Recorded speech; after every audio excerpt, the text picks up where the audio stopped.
Alhamdulillah, wassalatu wassalamu ala rasulillah, wa ala alihi wa sahbihi wa mawalah. تقدموا شوية بارك الله فيكم. كان avancez s'il vous plaît un petit peu. Il y a assez de place pour tout le monde. بارك الله فيكم. Donc, ces jours-ci, vous voyez le sujet numéro un de la discussion dans ce pays, c'est les retraites. On ne parle que de ça. Pourtant, il y a une guerre en Europe. Il y a des tremblements de terre qui ont fait plus de 40 000 ans, 40 000 morts.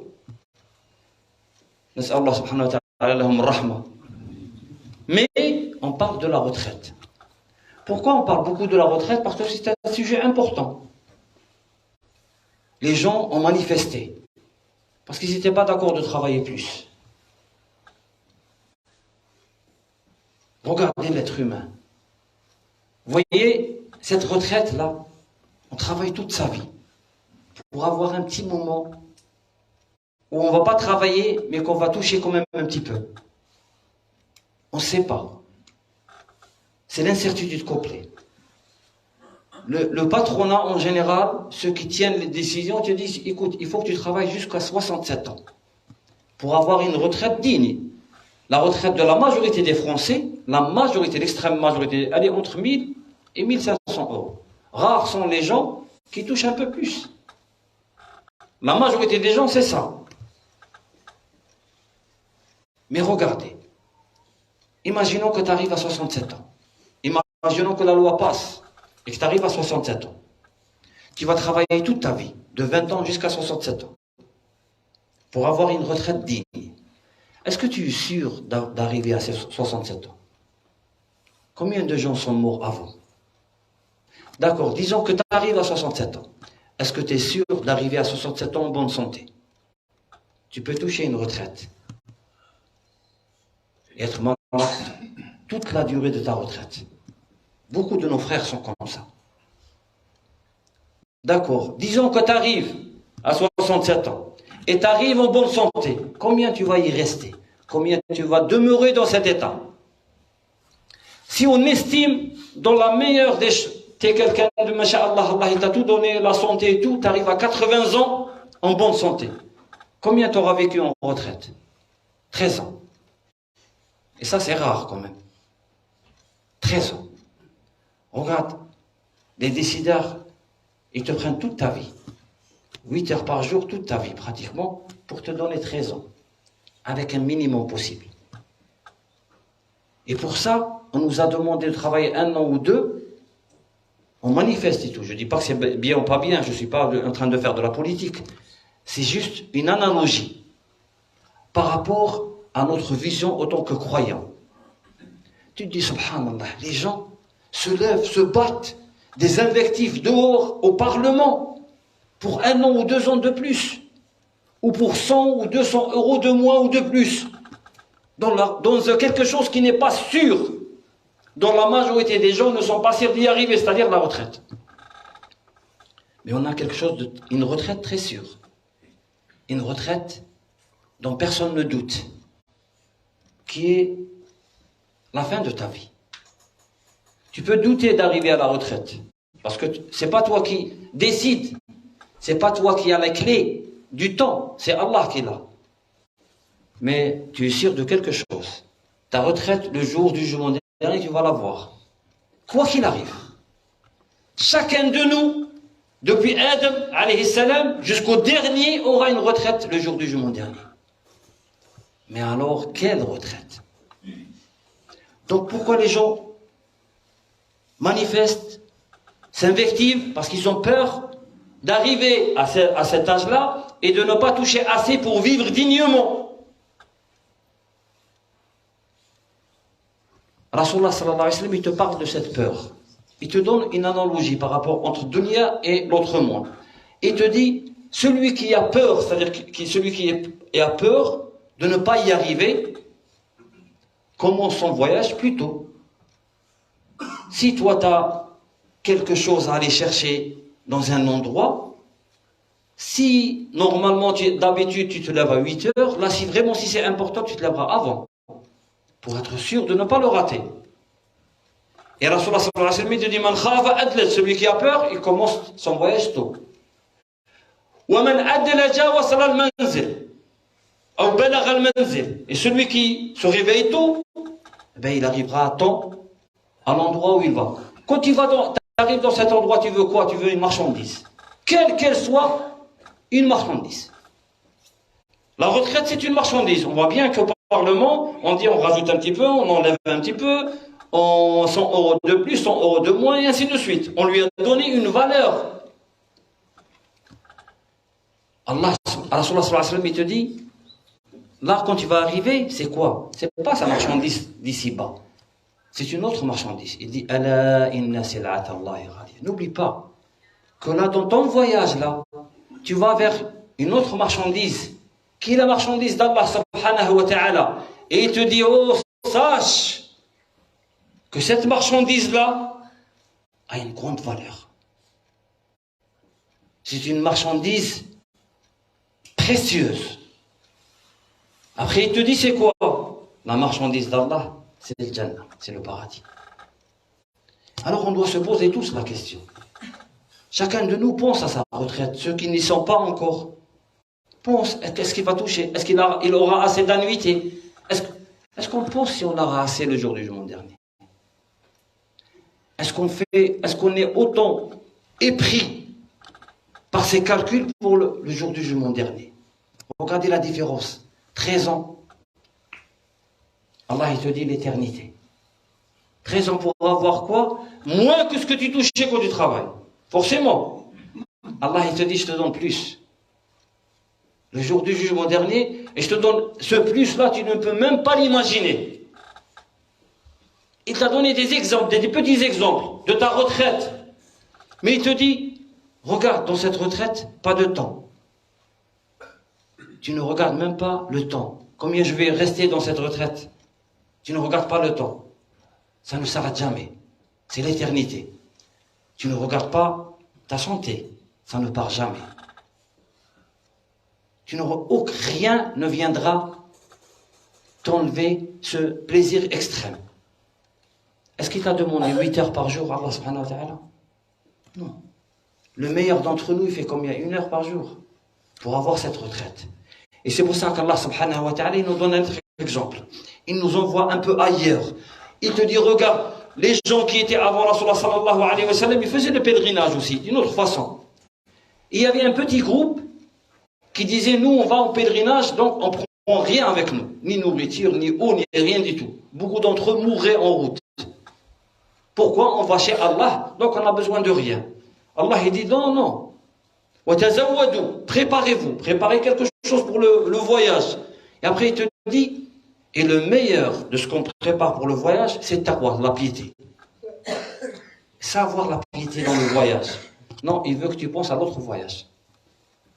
Le voyage que tu vas passer de ce bas monde-là à l'autre monde. Et il te dit là, ce que tu dois préparer, c'est pas à manger. C'est pas des annuités. C'est pas combien de temps tu as travaillé pour avoir la retraite. Non, at-taqwa, la piété. Ce jour-là, quand tu viendras, tu découvriras ta retraite.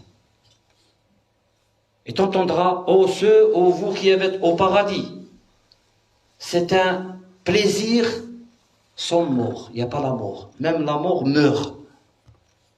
Le temps s'arrête. À jamais. On n'a pas conscience de ce que ça veut dire à jamais. Comment ça se fait qu'on donne tout cet effort pour éventuellement 13 ans? Éventuellement.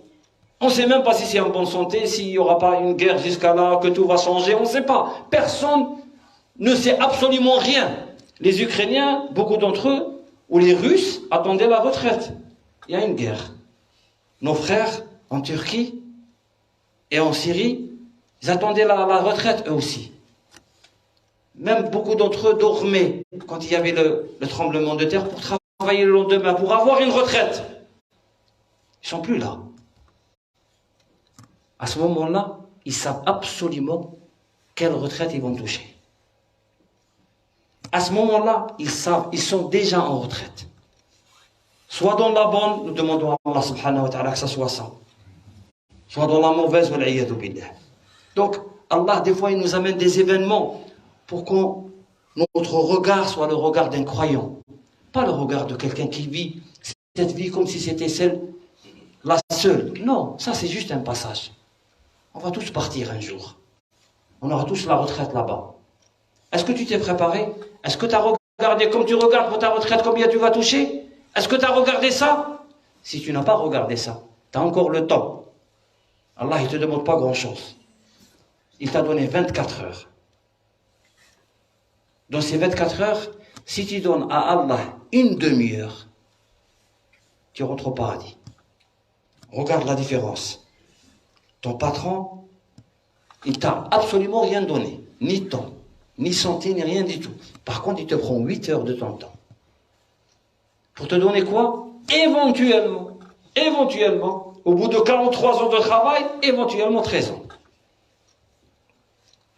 Donc, nous devons regarder les choses avec des yeux de croyants. Et regarder ce moment-là, le moment où on va t'amener ton registre, avec tes annuités de travail. Et là, ça sera le travail, le vrai. Il faut savoir qu'Allah subhanahu wa ta'ala donne cet exemple entre le travail et le jour du jugement dernier, beaucoup dans le Coran.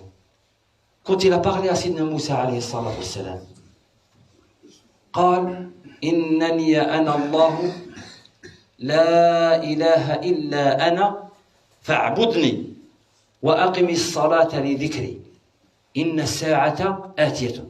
انظروا، الله يقول لسيدنا موسى اعبدني أنا الله، يعرف نفسه أنا الله لا إله إلا أنا فاعبدني وأقم الصلاة لذكري. العمل لماذا؟ لا retraite آخرة. الساعة آتية أكاد أخفيها. Donc Allah subhanahu wa ta'ala il te donne ces deux éléments. Allah subhanahu wa ta'ala il dit à Sidna Moussa, je suis Allah. Il n'y a point d'autre divinité à part moi. Alors adore-moi et fais la prière pour m'évoquer. La fin du monde est certes, arrivera certes. Je la cache pour rétribuer chacun pour ce qu'il a fait. Regardez, il dit, en Allah, travaille. En Allah, c'est lui qui te donne tout. Il te dit, travaille. Fa'abudni wa aqim as-salata li dhikri. Ça, c'est le travail, ton travail. Après, il te dit, pourquoi? Parce que tu vas avoir une retraite. Sa'ata atiyatun. Wallahi, si, dans notre conscience, on faisait 1/10 pour l'akhira et 90% pour dunya, on serait gagnant. Rasulullah sallallahu alayhi wa sallam, Ibn Mas'ud, radiyallahu anhu, il dit à ses compagnons, il dit, vous êtes dans un temps, si vous faites 90% de ce qu'on vous demande et que vous laissez 10%, vous serez perdant. Arrivera un temps, et on y est, où les gens, s'ils font 10% de ce qu'on leur a demandé et qu'ils n'amènent pas, et qu'ils laissent 90%, ils ne seront pas menés gagnants. Donc, cette retraite, quand tu penses à l'autre avant. Elle est plus importante. Elle prend beaucoup plus de place dans ta vie. Ça doit t'amener à te forcer. J'ai dit que nous-mêmes, quand on dit ce nefs, ce soi-là est comme l'eau. Elle aime bien tout ce qui est facile. L'eau, si tu la laisses, elle coule, elle va aller vers les pentes descendantes, toujours. Elle ne monte pas. C'est difficile. Quand elle descend, elle va descendre tout le temps jusqu'à ce qu'elle trouve un obstacle. Si elle trouve un obstacle qui est dur à gratter et qu'à droite et à gauche, elle peut y aller, même si ça monte un peu, elle ira juste pour retrouver un autre endroit où elle va couler encore de l'autre côté. C'est pour ça que vous voyez les rivières serpentées. Notre nefs, elle est comme ça. Si tu la laisses, elle te dira, dors, repose-toi, t'as le temps. C'est ça le nefs. Il faut la forcer. Quand tu veux te réveiller pour le fajr, elle te dit, rendors-toi. Tu dois forcer cette nefs. Quand tu veux donner pour Allah subhanahu wa ta'ala, elle te dit, non, garde un petit peu pour toi. Tu dois forcer. Quand tu veux jeûner, elle te dit, oui, mais ça sert à rien, tu jeûnes que pendant le ramadan, après, c'est pas la peine de jeûner. Tu dois la forcer, et ainsi de suite. Pour les enfants, pour Allah, tu dois te forcer. Comme tu te forces pour dunya, pour avoir une retraite, force-toi pour avoir la vraie retraite. La retraite, celle où le temps n'existe pas. Allahumma hadina fi man hadayt, wa afina fi man afayt, wa tawallana fi man tawallayt, wa barik lana fi ma a'tayt, wa qina wasrif 'anna sharra ma qadayt. Innaka taqdi wa la yuqda 'alayk, wa innahu la yadhillu man walayt, wa la ya'izzu man 'adayt. Tabarakta wa rabbana wa ta'alayt. ذكرت أخ سألني بلي أنه كان ماتت وهي ما هيش هنا لكن أولادها هنا، فطلبوا منكم الدعاء، فنسأل الله سبحانه وتعالى أن يرحمها ويتقبلها ويتجاوز عن خطاياها ويزيد في أجرها هي ومن توفهم من المسلمين والمسلمات يا أرحم الراحمين يا رب العالمين. اللهم ارحم والدينا كما ربيانا صغارا. اللهم من كان منهم ميتا، اللهم من كان منهم حيا فأحيه على الإسلام وأمته على الإيمان، ومن كان منهم ميتا فاجعل قبره روضة من رياض الجنة. اللهم أصلح لنا ذرياتنا، اللهم أصلح لنا أزواجنا، اللهم أشف مرضانا، اللهم اشف مرضانا، اللهم اشف مرضانا. اللهم ترحم على إخواننا الذين أخذتهم في هذا الزلزال المدمر يا رب العالمين. اللهم اقبلهم عندك شهداء يا أرحم الراحمين، إنك على ذلك قدير. اللهم صل وسلم وبارك على سيد خلقك محمد وعلى آله وصحبه والتابعين، وآخر دعوانا أن الحمد لله رب العالمين. وقوموا إلى صلاتكم يرحمني ويرحمكم الله.